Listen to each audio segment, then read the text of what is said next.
I had planned to give you the 4 schools that were going to be ranked in the top 4 of the college football playoff polls today. But I think everybody in the college football world is doing that. So let's be a little different. Because one of the more interesting moments in college football coach radio shows, which are just phenomenal week after week after week, happened yesterday. And it involves Dabo Swinney. And I will tell you, and I have said before, I do not especially appreciate or like the way that Dabo Swinney operates. And I can't help but somewhat sympathize, empathize. I don't know which the right word is, but I can't help but think he might be right on his latest blow up or whatever you would like to call it today.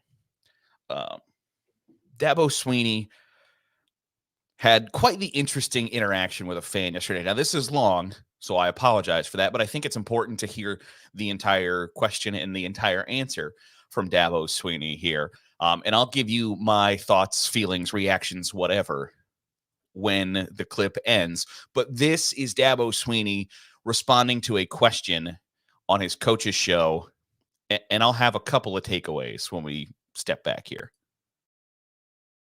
Appreciate everything you said, Coach Swinney. It sounded a whole lot like Tommy Bowden. And I'll tell you one thing, Tommy Bowden didn't make the same amount of money as you do. You make $11.5 million a year. That's second in college football, if I'm not mistaken.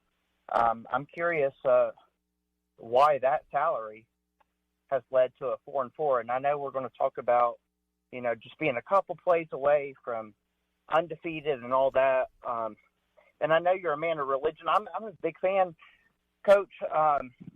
Before you categorize me as being in the 1.5%, I was going to Clemson games, and my entire family, going back generations, has been going to Clemson games before, when you were in commercial real estate. So I'm not going to accept being in that 1.5%.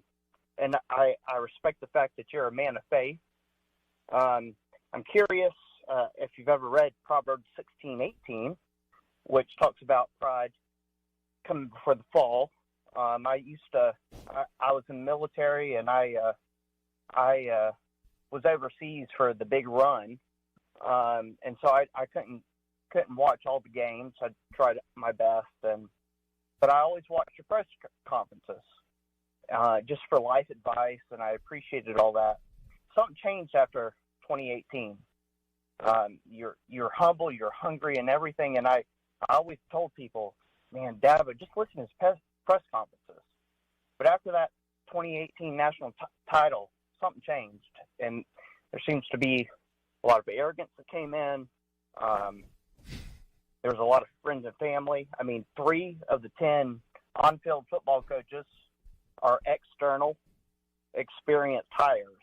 Everyone else was an internal hire that had no experience before, or was a former player or friend.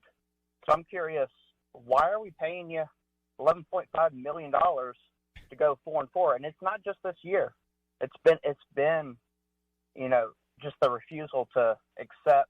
All right. What's this guy's name? Tyler. Hey, Tyler. I've listened to enough of you, Tyler. Listen, you can have all your opinions that you want.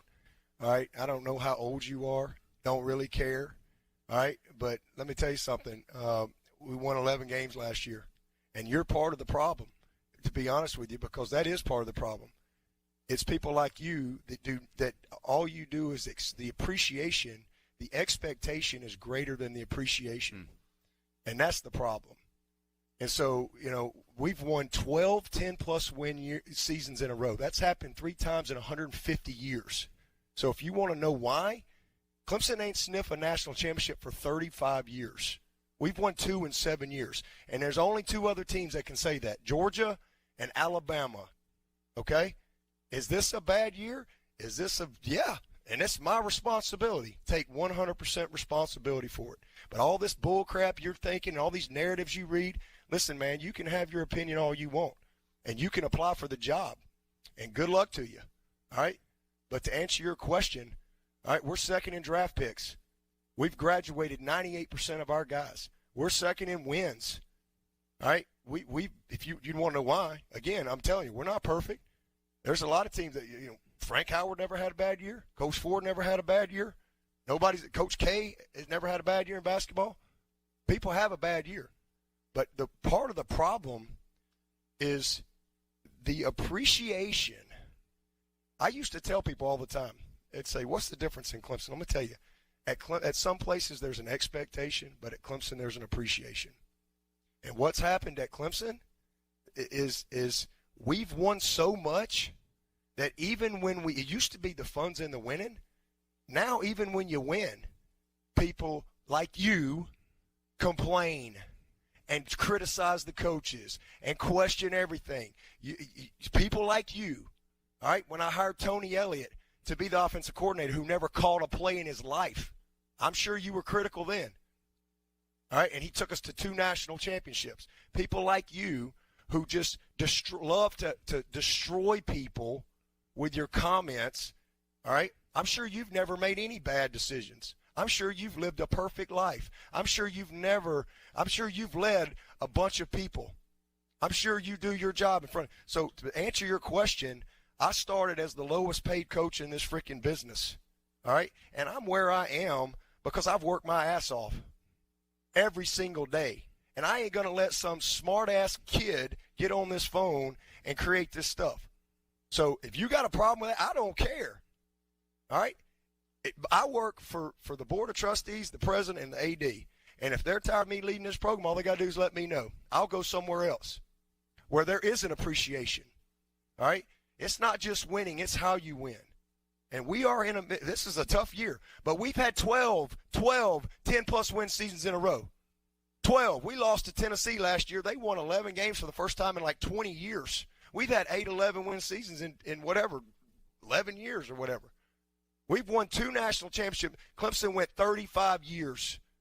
All right, probably since before you were born, your whole freaking life. And we've won 2 in 7 years. And we earned it. And we beat the best of the best to do it. The best of the best. 12 10-plus win seasons. So if you want to know why, that's why. Am I perfect? Nope. I'm far from it. I am a man of faith. Absolutely. All right. So, couple things there. One, credit to Dabo for letting Tyler get his whole point out, because as a radio guy, that was rough.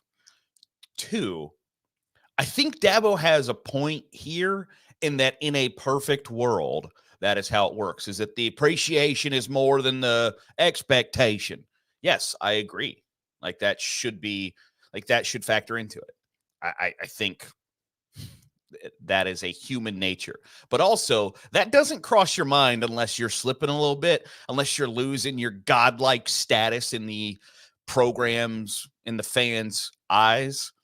And that's where my issue lies, is because pretty much Dabo Swinney's argument here is that I set the standard really high and now I'm not hitting it, and you bleepers should be appreciative of the standard that I hit and what we've already accomplished and not be so worried about what we are or are not accomplishing.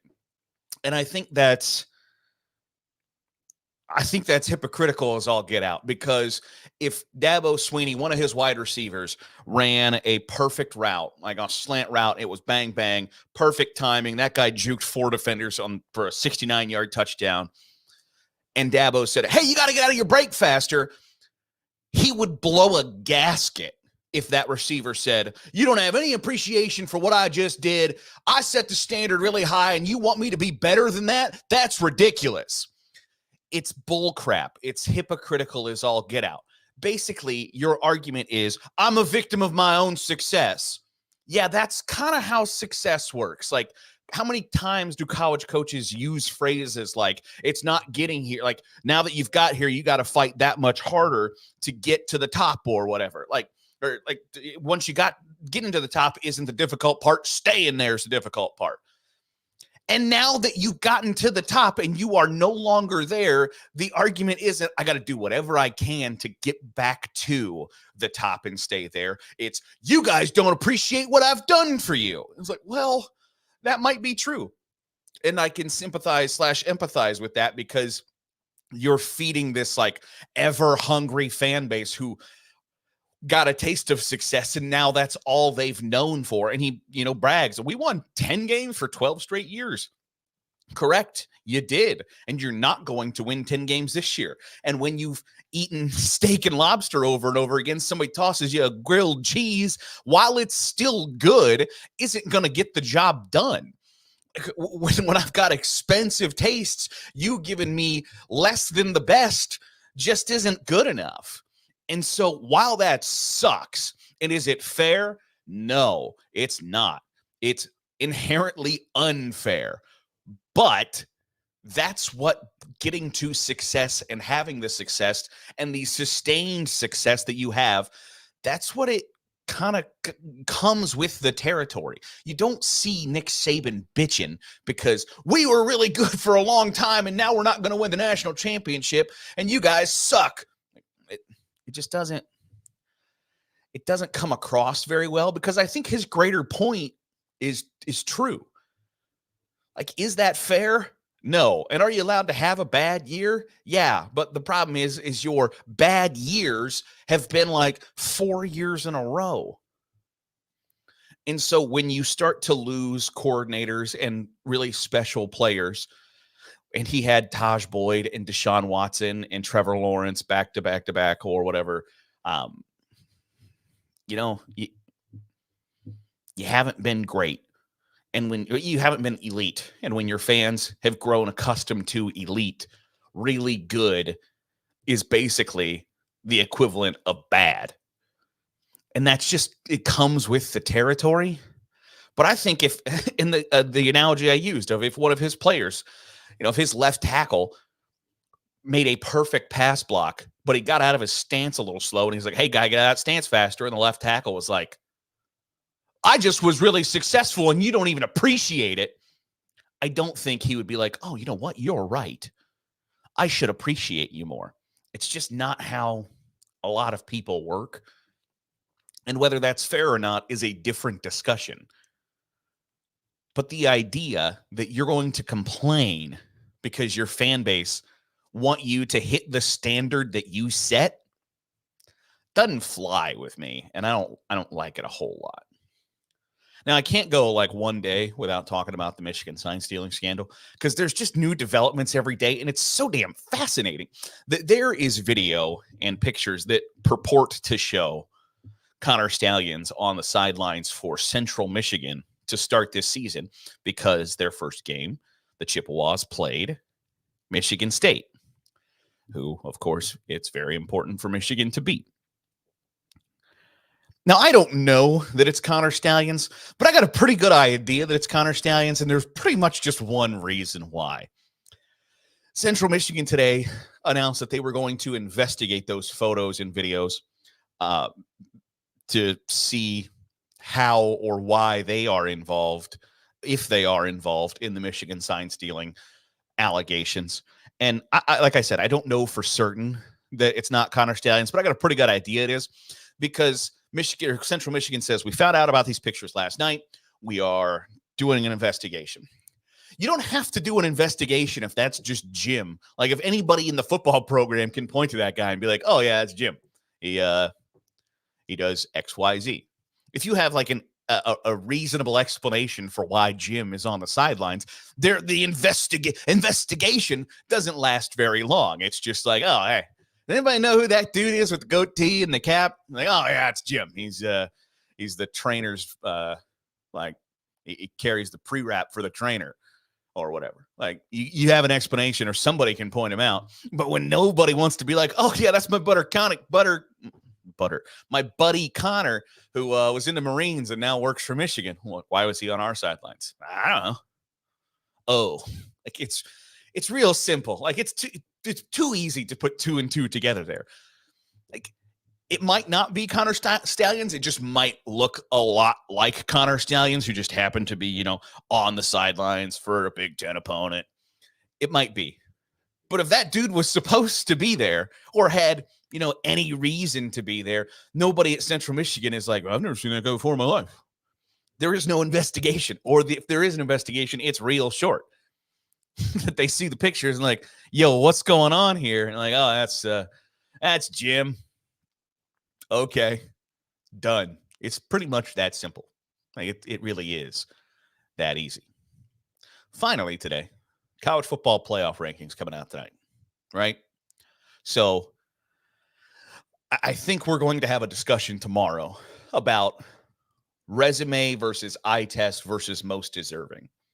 Because when you look at resumes, I don't think Georgia or Michigan have anywhere close to the resumes that Washington or Ohio State or Florida State have.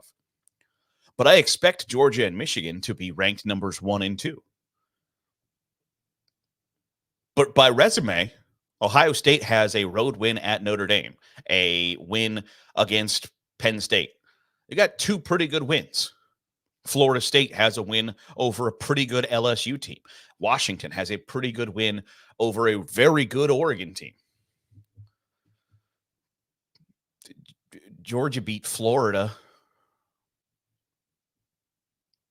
Michigan took care of business against Indiana. Like they don't have comparable resumes. But the eye test tells you that those are 2 very good football teams. The resume / most deserving tells you that Washington, Florida State, and Ohio State should be ranked above Alabama and Georgia and Michigan and Oregon and Oklahoma and Texas. I think you're going to see I think you're going to see the 4 be in order: Georgia, Michigan, Ohio State, Washington is what I think the 4 are, and then Florida State will be number 5. Whether that's fair or not, I don't know. But Georgia's going to get the benefit of the doubt until they don't. And theoretically, I don't even know if this is theoretically, I think it's a stone cold fact. Georgia has to lose twice to not make the college football playoff. And if Ohio State and Michigan go into the final week of the season both undefeated, I think that means 2 of those college football playoff spots are locked up. Because if either Ohio State loses to Michigan or Michigan loses to Ohio State, you have lost to probably the number 1 team in America, and that's your only loss. Guess what? You're going to the college football playoff.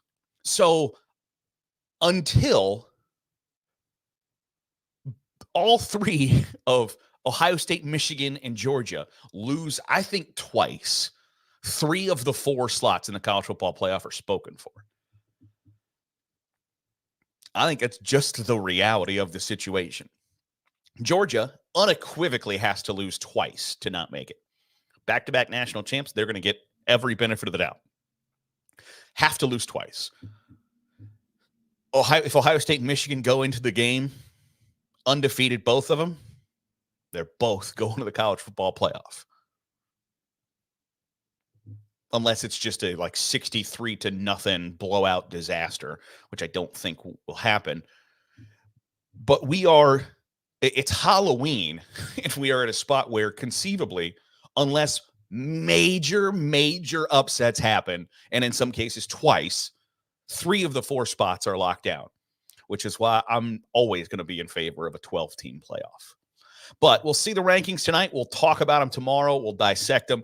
We'll bust them all down for you here on the Daily Huddle. Certainly appreciate you making us a part of your day, however it is, wherever it is you're doing so. If you're watching on YouTube, hit the subscribe button. Make sure you're getting all of our great college football content. If you're listening on a podcast, drop a 5-star review.